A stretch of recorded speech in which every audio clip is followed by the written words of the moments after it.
রেলগাড়ির কামরায় হঠাৎ দেখা, ভাবিনি সম্ভব হবে কোনো দিন। আগে ওকে বারবার দেখেছি লাল রঙের শাড়িতে, ডালিম ফুলের মতো রাঙা। আজ পড়েছে কালো রেশমের কাপড়, আঁচল তুলেছে মাথায়। দোলন চাপার মতো চিকন গৌর মুখখানি ঘিরে মনে হলো কালো রঙে একটা গভীর দূরত্ব ঘনিয়ে নিয়েছে নিজের চারদিকে, যে দূরত্ব সর্ষে ক্ষেতের শেষ সীমানায় শালবনের নীলাঞ্জনে। থমকে গেল আমার সমস্ত মনটা। চেনা লোককে দেখলেম অচেনার গাম্ভীর্যে। হঠাৎ খবরের কাগজ ফেলে দিয়ে আমাকে করলে নমস্কার। সমাজবিধির পথ গেল খুলে, আলাপ করলেন শুরু। কেমন আছো, কেমন চলছে সংসার, ইত্যাদি। সে রইল জালনার বাইরের দিকে চেয়ে, যেন কাছের দিনের ছোঁয়াচ পার হওয়া চাহনিতে। দিলে অত্যন্ত দুটো একটা জবাব, কোনোটা বা দিলেই না।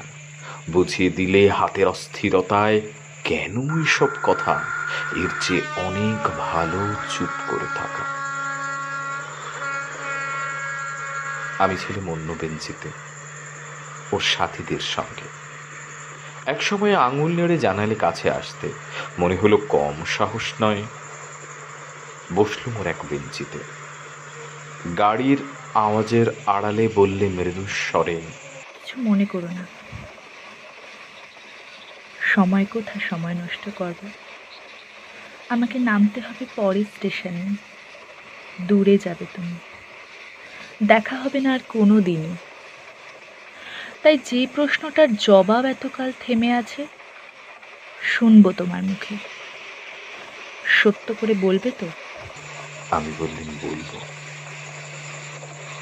বাইরের আকাশের দিকে তাকিয়েই শুধুলো, আমাদের গেছে যে দিন একেবারেই কি গেছে?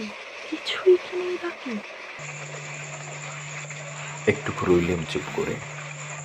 তারপর বললেন, রাতের সব তারাই আছে দিনের আলোর গভীরে।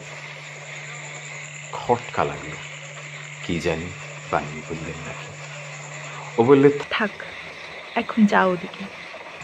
সবাই নেমে গেল পরের স্টেশনে, আমি চললেন একা।